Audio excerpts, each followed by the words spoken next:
एवं त्रयोदशः सर्गः 13वां सर्ग। रावण द्वारा बनवाए गए शयनगार में कुंभकर्ण का सोना, रावण का अत्याचार, कुबेर का दूत भेजकर उसे समझाना तथा कुपित हुए रावण का उस दूत को मार डालना। अगस्त्य जी कहते हैं, रघुनंदन, तदनंतर कुछ काल बीतने पर लोकेश्वर ब्रह्मा जी की भेजी हुई निद्रा जम्भाई आदि के रूप में मूर्तिमती हो कुंभकर्ण के भीतर तीव्र वेग से प्रकट हुई। 1।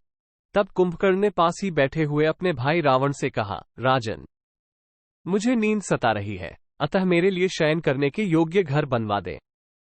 2। ये सुनकर राक्षसराज ने विश्वकर्मा के समान सुयोग्य शिल्पियों को घर बनाने के लिए आज्ञा दे दी। उन शिल्पियों ने 2 योजन लंबा और 1 योजन चौड़ा चिकना घर बनाया, जो देखने ही योग्य था। उसमें किसी प्रकार की बाधा का अनुभव नहीं होता था। उसमें सर्वत्र स्फटिक मणि एवं सुवर्ण के बने हुए खंभे लगे थे, जो उस भवन की शोभा बढ़ा रहे थे। 3, 4 उसमें नीलम की सीढ़ियां बनी थीं। सब ओर घुंघरूदार झालरें लगाई गई थीं। उसका सदर फाटक हाथी दांत का बना हुआ था और हीरे तथा स्फटिक मणि की वेदी एवं चबूतरे शोभा दे रहे थे। 5 वह भवन सब प्रकार से सुखद एवं मनोहर था। मेरु की पुण्यमयी गुफा के समान सदा सर्वत्र सुख प्रदान करने वाला था। राक्षसराज रावण ने कुंभकर्ण के लिए ऐसा सुंदर एवं सुविधाजनक शयनागार बनवाया। 6 महाबली कुंभकर्ण उस घर में जाकर निद्रा के वशीभूत हो कई हजार वर्षों तक सोता रहा, जाग नहीं पाता था।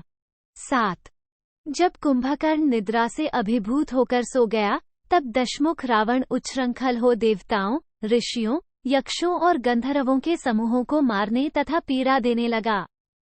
8 देवताओं के नंदनवन आदि जो विचित्र उद्यान थे, उनमें जाकर दशानन अत्यंत कुपित हो उन सबको उजाड़ देता था। 9 वह राक्षस नदी में हाथी की भांति क्रीड़ा करता हुआ उसकी धाराओं को छिन्न भिन्न कर देता था। वृक्षों को वायु की भांति झकझोरता हुआ उखाड़ फेंकता था और पर्वतों को इंद्र के हाथ से छूटे हुए वज्र की भांति तोड़ फोड़ डालता था। 10 दशग्रीव के इस निरंकुश बर्ताव का समाचार पाकर धन के स्वामी धर्मज्ञ कुबेर ने अपने कुल के अनुरूप आचार व्यवहार का विचार करके उत्तम भ्रातृप्रेम का परिचय देने के लिए लंका में एक दूत भेजा। उनका उद्देश्य ये था कि मैं रावण को उसके हित की बात बताकर राह पुलाऊं। 11, 12 वह दूत लंकोपुरी में जाकर पहले विभीषण से मिला। विभीषण ने धर्म के अनुसार उसका सत्कार किया और लंका में आने का कारण पूछा। 13 फिर बंधु बांधवों का कुशल समाचार पूछकर विभीषण ने उस दूत को ले जाकर राजसभा में बैठे हुए रावण से मिलाया। 14 राजा रावण सभा में अपने तेज से उद्दीप्त हो रहा था। उसे देखकर दूत ने, महाराज की जय हो, ऐसा कहकर वाणी द्वारा उसका सत्कार किया और फिर वह कुछ देर तक चुपचाप खड़ा रहा। 15 तत्पश्चात उत्तम बिछोने से सुशोभित एक श्रेष्ठ पलंग पर बैठे हुए दशग्रीव से उस दूत ने इस प्रकार कहा। 16 वीर महाराज, आपके भाई धनाध्यक्ष कुबेर ने आपके पास जो संदेश भेजा है, वो माता पिता दोनों के कुल तथा सदाचार के अनुरूप है। मैं उसे पूर्ण रूप से आपको बता रहा हूं, सुनिए। 17 दशग्रीव, तुमने अब तक जो कुछ कुकृत्य किया है, इतना ही बहुत है। अब तो तुम्हें भलीभांति सदाचार का संग्रह करना चाहिए। यदि हो सके तो धर्म के मार्ग पर स्थित रहो, यही तुम्हारे लिए अच्छा होगा। 18 तुमने नंदनवन को उजाड़ दिया, यह मैंने अपनी आंखों देखा है। तुम्हारे द्वारा बहुत से ऋषियों का वध हुआ है, ये भी मेरे सुनने में आया है।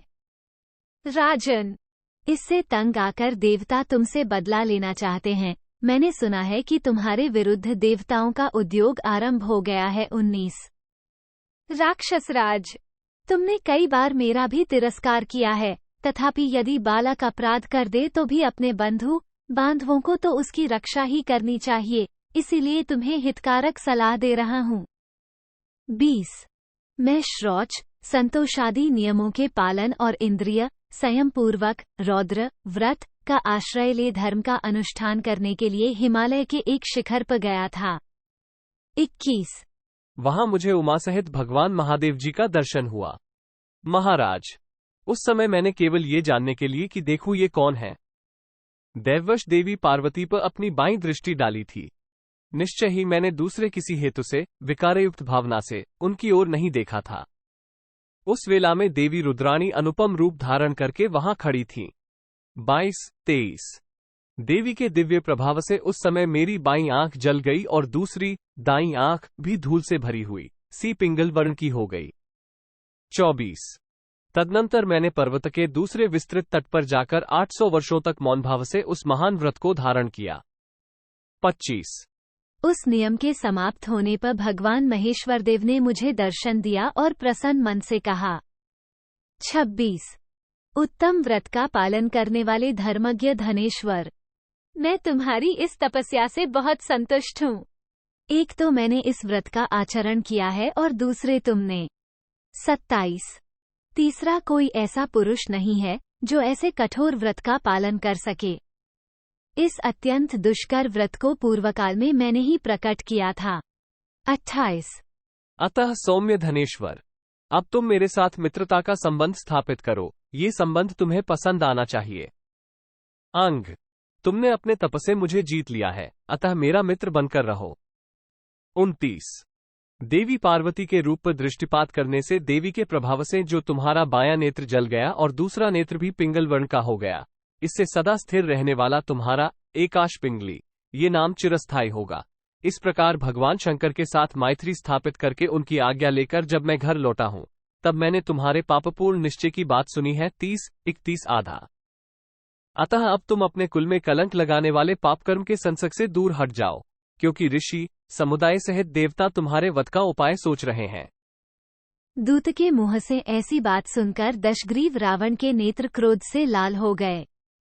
वह हाथ मलता हुआ दांत पीसकर बोला। 33-1/2 दूत, तू जो कुछ कह रहा है उसका अभिप्राय मैंने समझ लिया। अब तो न तू जीवित रह सकता है और न वो भाई ही जिसने तुझे यहाँ भेजा है। 34-1/2 धनरक्षक कुबेर ने जो संदेश दिया है वो मेरे लिए हितकर नहीं है।